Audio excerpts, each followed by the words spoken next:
미국 조지아주라는 주가 있는데요. 우리나라와 거의 기후가 비슷한 지역이고, 특히 이 조지아주는 우리나라 사람들이 미국에서 세 번째로 많이 사는 지역이기도 합니다. 특히 애틀랜타라는 도시에 우리나라 사람들이 많이 살죠. 거기에 우리나라의 현대, 기아, 또 SK 등등의 대기업들이 다 그쪽에다가 지금 공장을 세우고, 거기에 있는 사람들, 조지아주 사람들은 우리 한국 사람들 때문에 먹고 산다고 볼 수가 있어요. 그래서 굉장히 한국 사람들을 좋아하고 존중해주죠.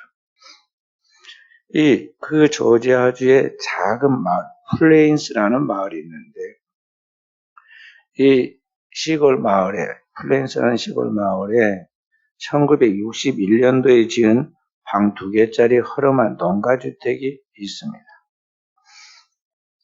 이 방 2개짜리 허름한 농장에 딸린 농가주택에 얼마 전 올해 7월 10일에 유명한 미국의 인사들이 다 모여서 떠들썩했습니다. 이 시골 동네가 깜짝 놀라게 아주 대단했죠. 왜 그러느냐? 여기 온 이제 사람들이 미국의 대통령이라는 대통령, 살아있는 대통령 다 왔어요. 빌 클린턴 대통령 보고, 또 미국의 현직 지금 하원 의장인 낸시 펠로시, 그 다음 미국의 CNN 방송이라는 방송이 있는데, 이 CNN 방송의 창업자인 테드 터너, 또 유명한 미국의 인기 가수인 브룩스 같은 사람들이 그 시골 동네 700명 넘게 왔으니 얼마나 그 동네가 그때 아주 시끄럽고 요란하고 대단한 그런 축제가 벌어졌겠어요. 왜 그러느냐? 그 동네에 지금 미국의 39대 대통령을 지낸 지미 카터 대통령이 살았는데, 현재 나이로는 96세, 부인 로잘린 여사는 93세예요. 우리나라 나이로 하면은 한 분은 98세가 한 분은 95세 정도 돼요. 이분들이 결혼 75주년 기념식을 축하하기 위해서 미국에 내놓으라는 인사들이 다 모였어요. 결혼해서 30년 되면 은혼식을 해요. 동혼식을 해. 40년이 지나면 은혼식을 하고 50년이 되면 금혼식을 한다고 그래요. 우리도 은혼식을 한번 해야 하는데 지나갔습니다. 이것저것 다 지나.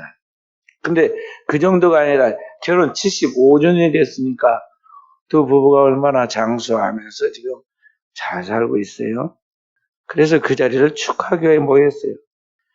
이 지미 카터와 로잘린 여사 두 부부가, 대통령 부부가 손님들을 직접 맞이하면서 그들을 대접합니다. 여기 지미 카터는 1973년에 사람들의 기대 속에 대통령이 되었어요. 그가 대통령이 될 때 주장한 것이 무엇이었느냐면, 이 세상을 하나님의 법에 따라서 통치하는 도덕 정치를 펼치겠다고 그랬어요. 세상에 혼탁하고 여러 가지 문제가 많으니까 정말 바르게 양심껏 하는 대통령이 되기를 바라서 여기 땅콩 장수였던 지미 카터를 대통령으로 뽑아줬어요. 그런데 막상 정치라는 것이 권모술수가 난무하고 그런 곳인데 이게 쉽지 않죠. 우리나라도 지금 대통령 선거를 6개월 앞두고 하도 이상한 것들이 많으니까 지금 우리나라도 지금 양심적이고 도덕적인 그런 대통령 한번 나왔으면 좋겠다 사람들이 이렇게 생각하지만, 현실에 나와서는 지금 그런 분들이 힘을 못 씁니다. 그런 분들 이리저리 사람들이 가만 놔두지 않고 막 휘두르니까 그러니까 어렵죠. 자, 이 대통령이 되긴 됐는데, 보통 미국은 한번 대통령이 되면 4년직인데 4년 후에 다시 한 번 더 뽑아줍니다. 그 재선을 다 해요. 재선을 못한 대통령이 지금까지 몇 명에 불과해요. 거의 다 뽑아줍니다. 우리 순천도 한번 뽑아놓으면, 국회의원 뽑아놓으면 좀 부족해도 다음에 또 뽑아주잖아요. 최소한 한 2번은 시켜야 한다고. 시장도 그러고 다 그렇게 해줍니다. 자기들이 잘못해가지고, 이게 시장에서 떨어지거나 감옥에 가가지고, 박탈됐을 때면 뭐라도 다 뽑아줘. 국회의원도, 순천도, 미국도 청교도 국가이고 상당히 덕이 있기 때문에 대통령 뽑으면은 재선을 꼭 거의 시켜주는데, 이분은 재선을 못하고 4년하고 떨어졌어요. 그때 레이건 대통령이 등장을 했는데 4년 후에 다 새로 나온 사람이 미국의 로널드 레이건이라는 대통령인데, 이 사람은 힘의 정치를 이야기했죠. 미소 냉전 시대에 힘으로 그 경쟁에서 이기겠다는 것이죠. 그리고 그러한 것들을 통해 가지고 이 레이건 대통령은 역대 대통령의 최고 인기 있는 대통령으로 남기도 하였어요. 그런데 그렇게 인기 없이 2번 재선을 할 수 있는 기회가 있음에도 불구하고 떨어져서 패배해서 그렇게 내려온 대통령이었지만, 퇴임 후 가장 국내적으로나 국제적으로 존경받는 대통령이, 미국의 대통령이 누구냐면은 여기 지미 카터 대통령이었어요. 나머지는 대통령 끝나면은 그냥 소리 소문 없이 조용히 지내거나 그냥 인기가 이제 없어지죠. 그런데 이 지미 카터 대통령은 그 퇴임 후에 아주 유명해졌어요. 지금까지 유명해. 그러니까 그의 결혼 기념일에 이렇게 많은 유명 인사들이 스스로 찾아와가지고 그 잔치를 만들어준 거 봐요. 여기 지미 카터 대통령은 대통령이 끝난 후에 수많은 데서 초청을 해서 강연을 요청할 때 가서 강연을 해주는데 엄청난 돈을 줬지만 그 고액 강연에 강연비를 받지 않았어요. 그리고 회사들이 그분을 모시면 여러 가지 유리한 게 많기 때문에 기업에 이사로 모시려고 할 때도 거기에도 한 곳도 들어가지 않고 거부했어요. 그리고 이제 대신 그는 무엇에 많이 참석했냐면 세계 각국을 다니면서 거기에 저소득층을 위하여 집 짓는 운동에 참여했어요. 이걸 헤비타트라고 했죠. 우리 한국에도 여러 번 왔어요. 그 나이 많으신 분이 집 짓는 데 가서 지붕에 올라와서 이렇게 그 모질도 하고 참여했다는 것만으로 굉장한 사람들에게 도전과 자극을 주잖아요. 그런데 그러한 일들을 하였습니다. 그리고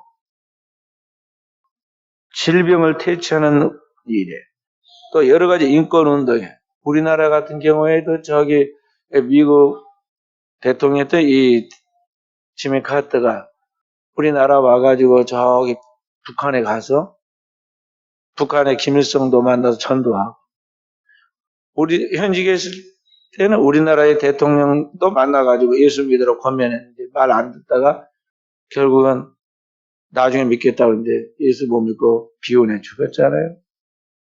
그러니까 굉장히 그런 일에 적극적으로 참여했어요.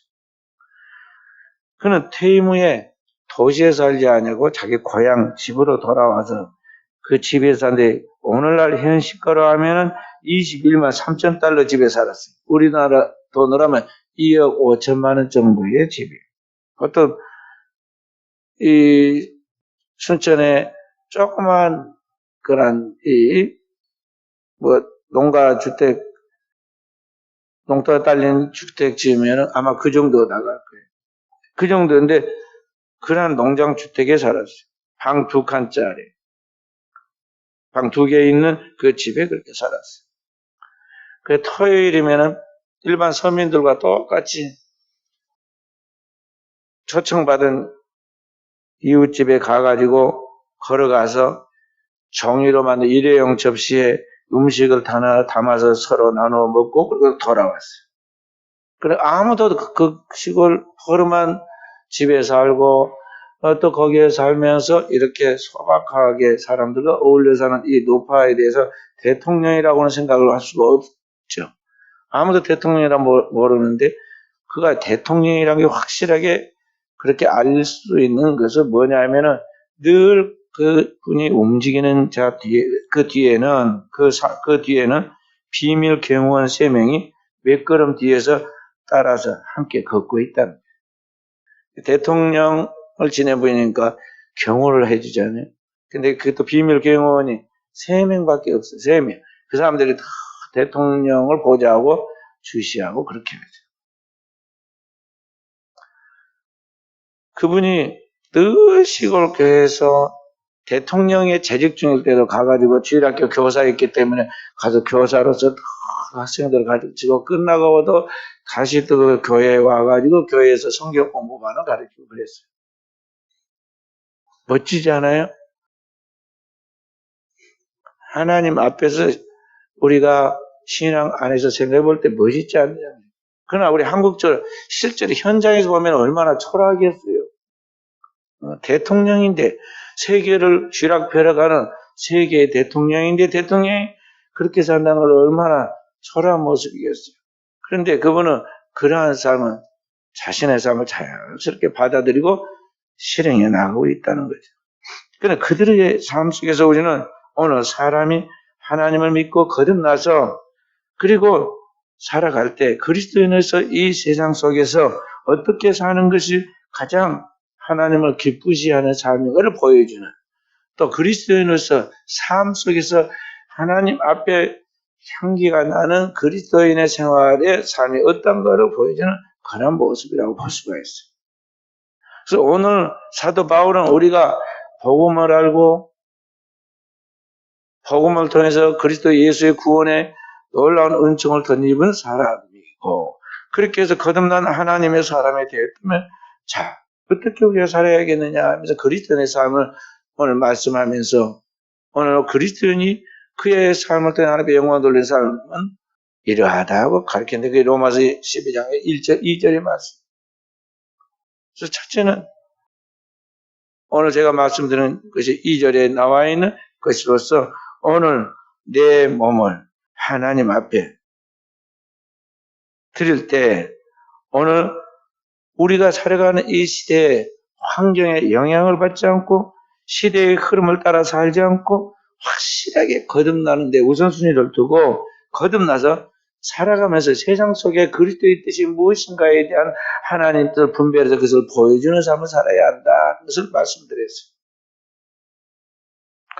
오늘 사도는 2절에 너희는 이 세대를 본받지 말고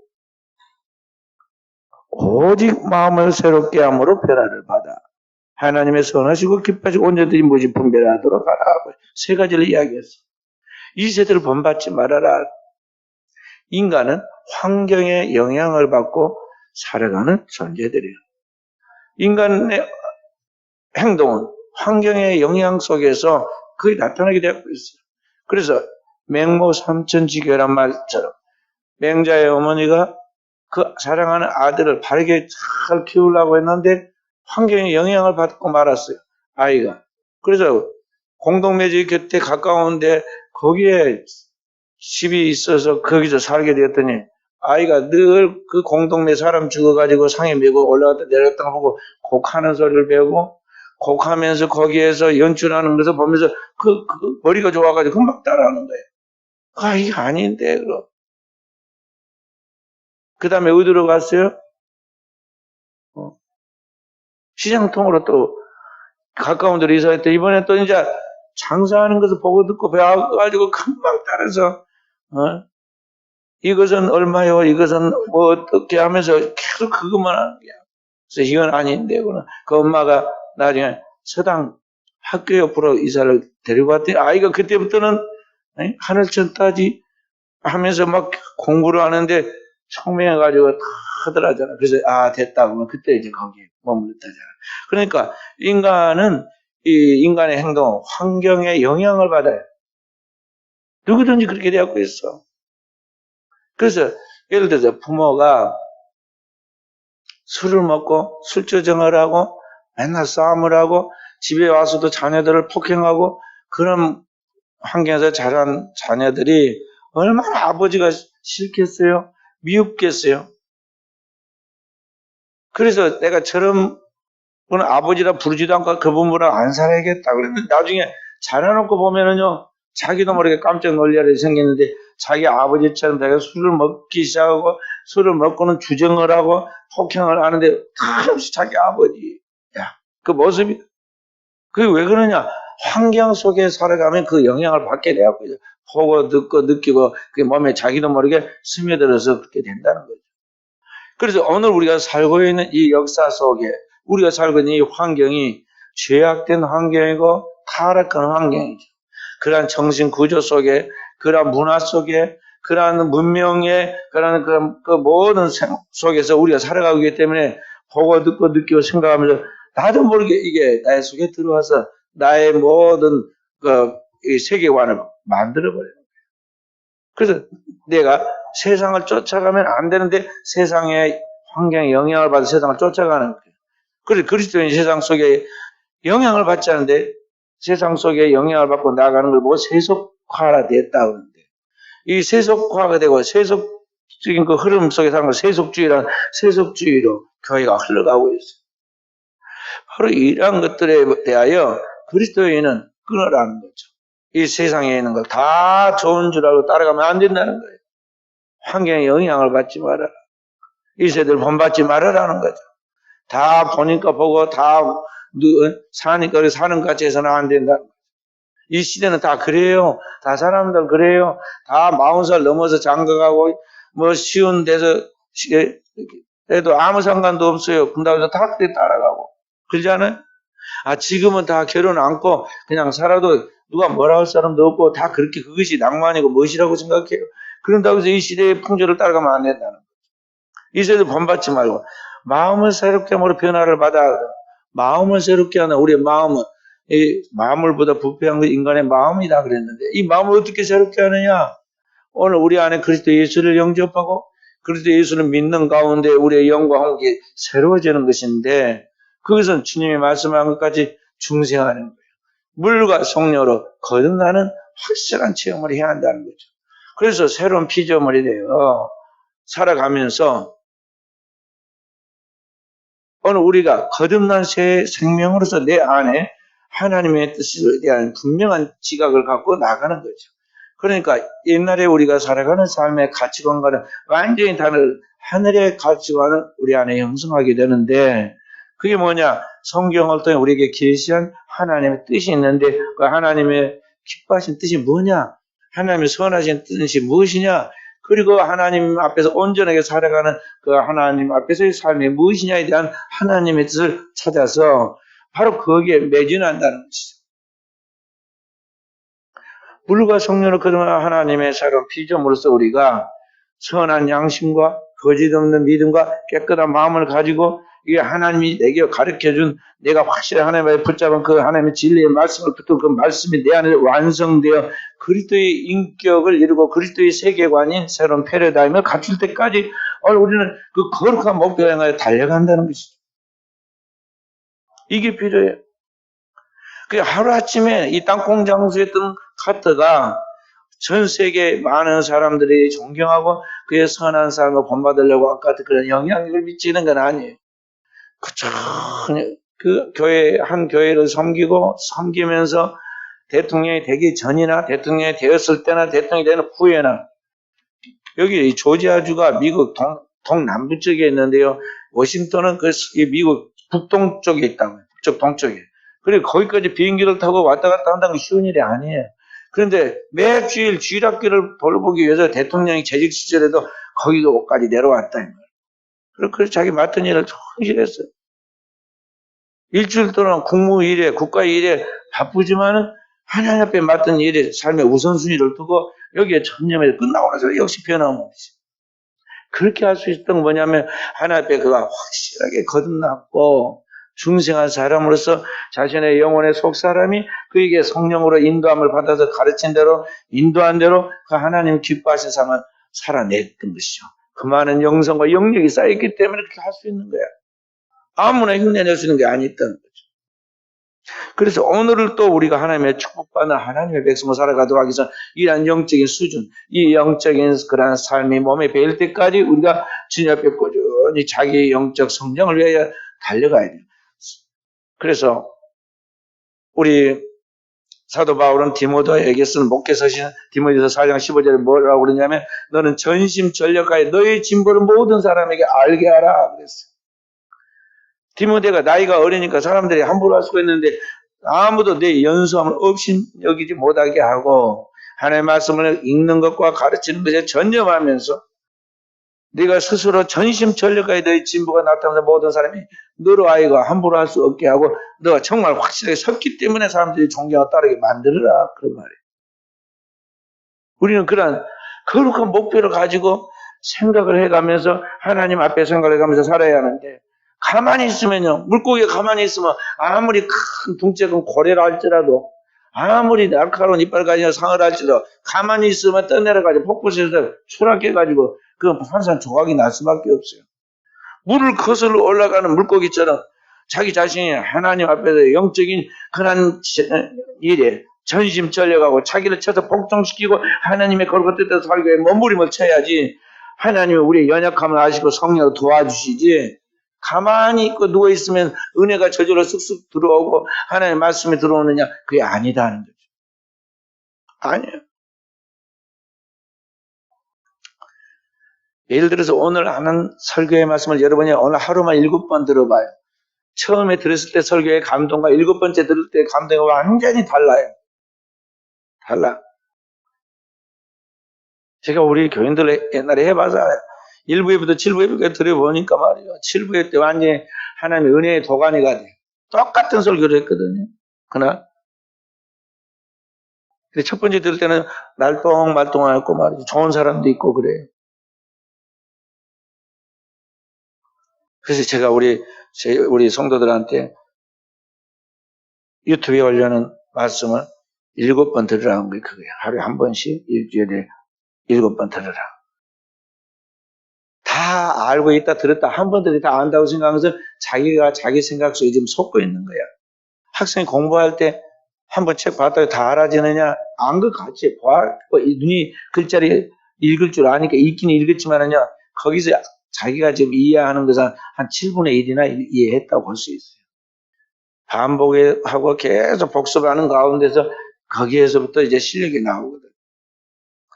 신앙도 그래야 하는 거죠. 그래서 성경에는 이 말씀을 읽는 것과 듣는 것과 그 가운데 있는 걸 지키는데 복이 있다고 그랬고 구약의 다윗 왕을 우리에게 말씀을 주의 말씀을 주야로 묵상했다고 그랬어요. 그렇게 해서 우리가 영적인 거장이 돼야 돼요. 영적인. 이 분야에서 타의 추종을 불허할 정도로 자기 자신의 하나님 앞에 거룩한 그런 인정을 받을 때까지 하나님이 되었다고 할 때까지 오늘 우리가 영성을 쌓아라는 거죠. 두 번째는 오늘 우리의 생활에 대한 문제인데 오늘 생활 속에서 우리의 몸을 잘 받쳐야 하는데 우리의 몸이 뭐냐? 우리의 영과 혼과 육을 다 합해가지고 뭐라고 그러냐면은 몸이라고 그래요. 몸. 오늘 우리의 몸을 하나님 앞에 바쳐진 제물처럼 칼로 목을 베어서 피를 흘리고 죽은 제물이 아니라 살아있지만 하나님의 재단에 바쳐진 제물처럼 삶 속에서 오늘 우리 하나님 앞에 깨어있는 그런 영적 예배를 드리라 그랬어요. 그러니까 오늘 우리는 교회 예배 드리는 이 시간뿐만 아니라 교회 밖에 나가서 생활해가지고 이것저것 다 하잖아요.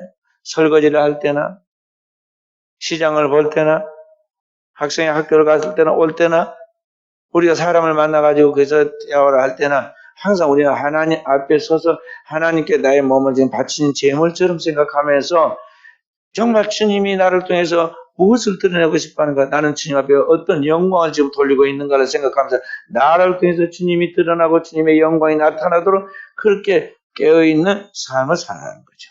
삶의 모든 순간에 거룩한 성사가 일이 되도록 그렇게 살아가는 삶을 사는 것이 영적 예배라고 그러고 사도는 그것이 하나님이 기뻐하는 예배라고 그랬어요. 참 예배, 영적 예배, spiritual worship, 영적 예배니라. 하나님은 이렇게 예배하는 자를 찾으신다 그래요. 요한복음 14장 23절 24절에 하나님은 영이시 예배하는 자가 영과 진리로 예배할지니라. 하나님께서는 이렇게 자기에게 예배하는 자를 찾으신다. 그래서 하나님 앞에서 삶의 모든 순간을 교회에서 드리는 일부 예배뿐만 아니라 교회 밖에서 참아서 우리가 살아가는 삶이 2부 예배라고 생각하고 우리는 늘 그렇게 살아가야 우리의 영혼에 복이 되는 거예요. 내가 그렇게 되면 가정에서 자녀들 이렇게 되게 되고 있어요. 되게 돼요. 그리고 내가 그렇게 되면 내가 삶에 있는 직장에 있는 동료들이 따라오게 되고 그가 있는 환경이 마치 빛이 있으면 어둠이 벗어지고 거기에 밝은 빛이 비쳐서 환해지듯이 그 진정한 크리스찬 살아있는 하나님의 백성이 있는 그곳은 그와 같은 변화의 역사가 나타나게 되어 있다는 것이죠. 그렇지 않으면 우리의 몸뚱이는 어떻게 하느냐? 조금만 우리가 영적으로 깨어서 그렇게 살려고 하지 않으면 이 몸뚱이가 옛날로 자꾸 돌아가. 옛날로 돌아간다는 것은 뭐냐면 내가 그리스도 예수로 거듭나기 전에 성령 충만하기 전에 나의 그 본래 육체의 본성을 가지고 있는 타락한 죄성의 그런 것들이 막 올라온다는 거죠. 솟구쳐 나와. 그래서 좀 더 자자, 좀 더 졸자, 손을 모으고 좀 더 눕자, 무엇을 먹고 마시고 즐기면서 놀 것인가 맨날 그런 죄악된 것들이 막 들끓어 올라. 그래서 죄의 열매, 죄의 특성들이 우리의 삶 속에서부터 수없이 나타나는 거예요. 그런 내 몸뚱이를 넘어가지 말고 오늘 우리는 하나님의 말씀의 지팡이와 막대기로 자기를 쳐서 복종시키고 나를 주님의 십자가에 주님처럼 완전히 매달았다고 간주하고 오늘 우리 자신을 딱 하나님 앞에서 말씀에다가 복종시킨다는 거죠. 그렇게 해서 오늘 우리가 하나님 앞에 깨어있는 삶을 살아가면 그때부터는 이제 나를 통해서 성령이 일하시는 거예요. 그리스도 예수를 통해서 성령이 일하셔서 인류 구속을 일으키신 것 같이 오늘 나를 통해서 하나님이 오늘의 이 시대 하나님의 구원의 역사를 재현시키고 가정을 살리고 환경에 있는 모든 것들을 변화시키는 역사를 만들어가는 거예요. 그러니까 하나님은 2000년 전에 그리스도 예수를 통해 일하셨던 것 같이 오늘의 이 시대 2000년 후에 오늘은 그리스도의 지체된 우리를 그 주님의 몸으로 삼고 우리를 통해서 하나님이 일하시는 거예요. 성령으로. 근데 우리가 만약 깨끗한 그릇이 되지 못하고 주님의 성령을 담아서 역사하도록 준비된 삶을 살지 않으면은 하나님이 일하고 싶어도 할 수가 없는 거예요. 왜냐하면 하나님은 거룩하신 하나님이기 때문에 나 여호와 거룩한까지 너희도 거룩하라 하신 말씀처럼 우리가 깨끗한 그릇으로 거룩해야 일을 하시는데 오늘 우리가 이 타락한 죄성과 악한 마음과 그 온갖 추악한 잡동사니를 다 가지고 있으니 하나님의 성령이 나를 통해 역사할 수가 없는 거죠. 그 하나님의 탄식 소리는 뭐냐면 예루살렘 입구에서 저끝까지 두 다녀봤더니 의를 행한 사람 단 하나가 없었다는 거죠. 4000년 전에 소돔과 고모라 시대에는 정말 그 성 안에 하나님의 의를 행하는 사람이 한 명도 없었어요. 그래서 결국은 요한과 불로 심판하지 않아요. 이 인류의 종말의 때 주님께서 탄식하는 소리가 뭡니까? 그 마지막 때 너희 중에 믿음 있는 자를 보겠느냐 그랬잖아요. 진정한 믿음 있는 자를 찾기가 어렵다는 거죠. 지금 우리가 코로나 팬데믹으로 인해서 우리 한국과 세계에 있는 사람들이 좀 위태위태해진 모습을 보이잖아요. 이 자꾸만 질병 하나 가지고 이게 딱이니까 진짜와 가짜가 탁 판가름이 나고 진짜 하나님 믿고 성령으로 사는 영의 사람인가 아니면 이 사람이 흉내만 내고 그동안 교회 다녔던 사람인가 명예로 쫓아다녔던 사람인가 금방 판가름이 나가 딱 수면에 나타나 버리죠. 그러니까 불꽃같이 바라보시는 하나님의 눈 앞에서 우리 여러분과 제가 하나님 앞에 그날에 주님 오시는 그날에 주님 오실 때 우리가 들림받고 하나님 나라에 들어갈 바로 그날에 하늘로부터 착하고 충성된 종이라는 하나님의 인정과 칭찬을 받고 그때 하나님께서 각자에게 주시는 그런 상이 있는데 어떤 사람은 의의 면류관, 어떤 사람은 생명의 면류관, 어떤 사람은 영광의 면류관을 다 쓰고 하나님 앞에 설 것인데 만약에 그 땅에 마치 그 옛날 소돔과 고모라가 불떨 때 거기서 부끄러운 구원을 받았던 너처럼 몸뚱이만 겨우겨우 구원을 받고 나왔다 오면은 그 영원한 하늘에서의 격차를 우리가 어떻게 감당하겠어요? 구원받은 건 감사하지만은 이 땅에서도 조금 더 잘 사냐 못 사냐에 따라서 입은 옷이 다르고 시기가 다르고 대우가 다르고 사람들 가운데 그 모습이 달라서 우리가 자부심을 갖기도 하고 어떤 좀 초라함과 그런 것 때문에 괴로움도 느끼는데 영혼을 그렇게 다른 차원에서 할 때 그 괴로움이 얼마나 크겠어요. 그래서 사도 바울이 죽게 하면서 하기로 표대를 향하여 달려가면서 상 얻는 한 사람. 운동장에서 다 다름질 할지라도 상 얻는 멜리관을 쓰고 거기에 상 받는 사람은 한 사람이듯이 그 상 받는 사람 되기 위하여 달려간다고 했고, 그렇게 최선을 다해서 달려가면 하나님은 좋으신 사랑의 하나님이기 때문에 각자에게 가장 최선의 상을 주어서 하나님 앞에 영광을 누리게 만든다는 걸 알아야 돼. 그래서 오늘도 우리 순천 은혜교회 사랑하는 성도들, 저와 우리 성도들이 주님 앞에서 그날에 하나님의 기쁨이 되고 하나님의 자랑이 되고 하나님의 칭찬을 받는 자녀로서의 높은 직위와 권세를 누릴 수 있도록 오늘도 깨어있는 영적 사람으로서 오늘 우리의 삶을 하나님께 바치는 그러한 승리자들이 되어지기를 주의 이름으로 축원드립니다.